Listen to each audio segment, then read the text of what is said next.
ಅಧಿವೇಶನ 41. ನಾವಿಂದು ಅಧ್ಯಯನ ಮಾಡ್ತಿರುವಂತಹ ವಿಷಯಕ್ಕೆ ಹೋಗೋದಕ್ಕಿಂತ ಮೊದಲು ಒಂದೆರಡು ಪೀಠಿಕಾ ಪ್ರಶ್ನೆಗಳು. ನಿಮಗೆ ತಿಳಿದಿರುವಂತಹ ಹಳಗನ್ನಡ ಕವಿಗಳನ್ನು ಹೆಸರಿಸಿ ಅಂತಂದಾಗ ನಾವು ಏನಂತ ಕರಿತೀವಿ ಅಂದರೆ, ಹೆಸರಿಸ್ಬೇಕಾದಾಗ ನಾವು ಪಂಪ, ಪೊನ್ನ, ರನ್ನ, ಜನ್ನ, ಹಾಂಡಯ್ಯ, ನಯಸೇನ, ನಾಗಚಂದ್ರ ಹೀಗೆ ನಾವು ಹೇಳ್ಕೊಂಡು ಹೋಗ್ತೀವಿ. ಅದೇ ನಿಮಗೆ ತಿಳಿದಿರುವ ಜೈನ ಕವಿಗಳನ್ನು ಹೆಸರಿಸಿ ಅಂತಂದಾಗ ನಾವು ಪಂಪ, ಪೊನ್ನ, ರನ್ನ, ಜನ್ನ, ನಾಗಚಂದ್ರ, ನಯಸೇನ ಹೀಗೆ ನಾವು ಹೇಳ್ಕೊಂಡು ಹೋಗ್ತೀವಿ. ಅದೇ ಸಾಲಿನಲ್ಲಿ ಕೂಡ ತನ್ನ ಪಂಪನ ಮೇಲಿನ ಅಭಿಮಾನದಿಂದ ತನ್ನನ್ನು ತಾನು ಅಭಿನವ ಪಂಪ ಅಂಥೇಳಿ ಕರೆದುಕೊಂಡಿರುವಂತಹ ಕವಿಯ ಹೆಸರೇನು ಅಂತಂದಾಗ ನಾವು ನಾಗಚಂದ್ರನನ್ನು ನೆನಪಿಸ್ಕೊಳ್ತೀವಿ. ಇಂದು ನಾವು ನಾಗಚಂದ್ರನ ಪರಿಚಯವನ್ನು ಮಾಡ್ಕೊಳ್ತಾ ಇದ್ದೀವಿ. ನಾಗಚಂದ್ರನ ಪರಿಚಯವನ್ನು ಮಾಡ್ಕೊಳ್ಳೋದ್ರಿಂದ ನಾಗಚಂದ್ರನ ವೈಯಕ್ತಿಕ ಜೀವನದ ಬಗ್ಗೆ, ಜೈನ ಪರಂಪರೆಯ ಬಗ್ಗೆ, ಚಂಪು ಸಾಹಿತ್ಯದ ಬಗ್ಗೆ ಹಾಗೂ ಮೊಟ್ಟ ಮೊದಲ ಜೈನ ರಾಮಾಯಣದ ಬಗ್ಗೆ ನಮಗೆ ಮಾಹಿತಿ ಲಭ್ಯವಾಗುತ್ತೆ.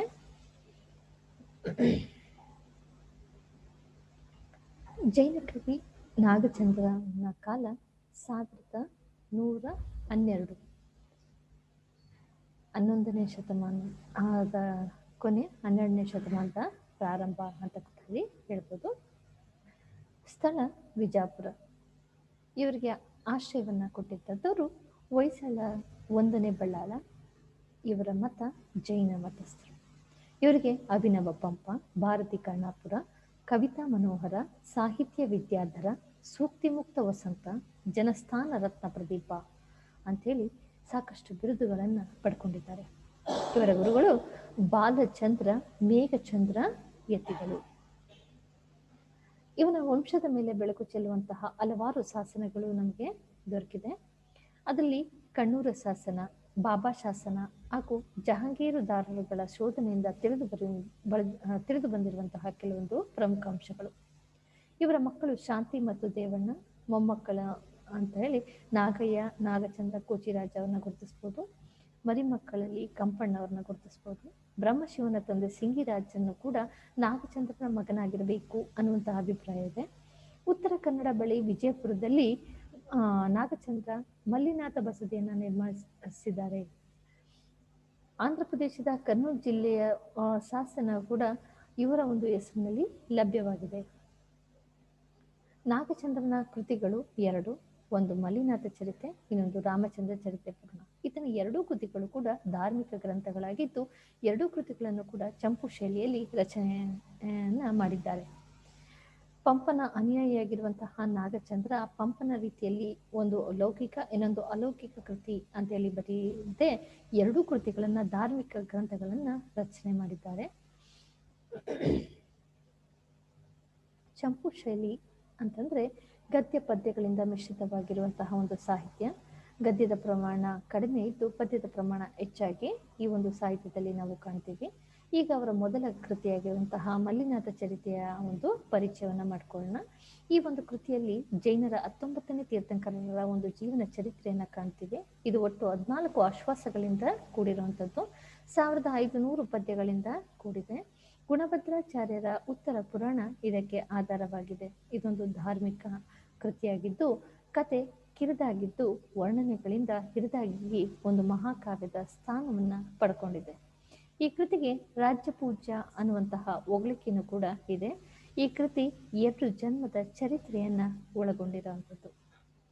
ಮಲ್ಲಿನಾಥ ಚರಿತ್ರೆಯಲ್ಲಿ ವೈಷ್ಣವರ್ಣನೆಂಬ ಅರಸ ಮಲ್ಲಿನಾಥನಾಗಿ ಹುಟ್ಟಿ ತೀರ್ಥಂಕರನಾಗುವುದೇ ಒಂದು ಕೃತಿಯ ವಸ್ತುವಾಗಿದೆ. ನಾಗಚಂದ್ರನ ಪ್ರಥಮ ರಚನೆ ಮಲ್ಲಿನಾಥ ಚರಿತೆ. ಈಗ ಕಥೆಯ ಒಂದಿಷ್ಟು ಭಾಗಗಳನ್ನು ನಾನು ಹೇಳ್ತಾ ಇದ್ದೀನಿ.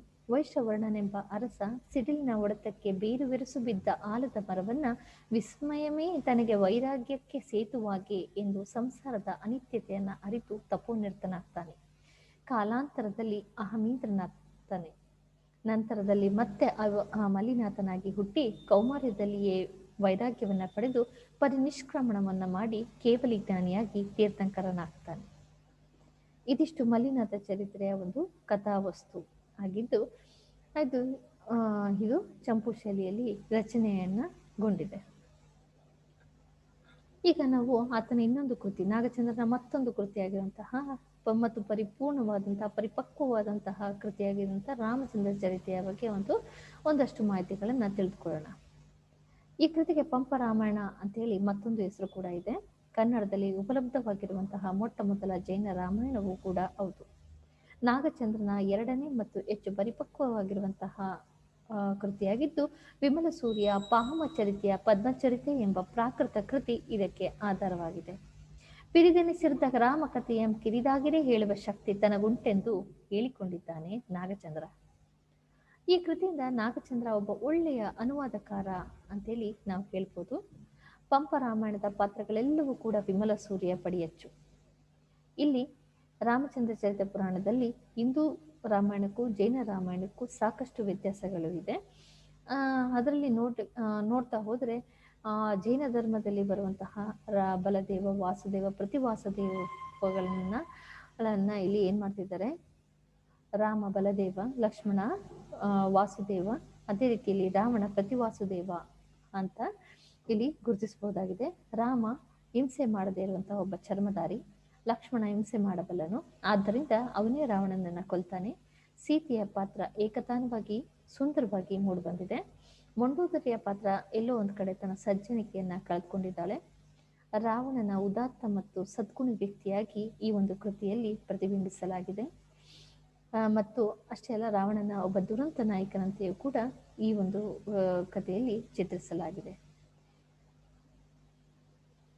ಇದುವರೆಗೂ ನಾವು ನಾಗಚಂದ್ರನ ಒಂದು ಪರಿಚಯವನ್ನ ತಿಳ್ಕೊಂಡ್ವಿ. ಧನ್ಯವಾದಗಳು.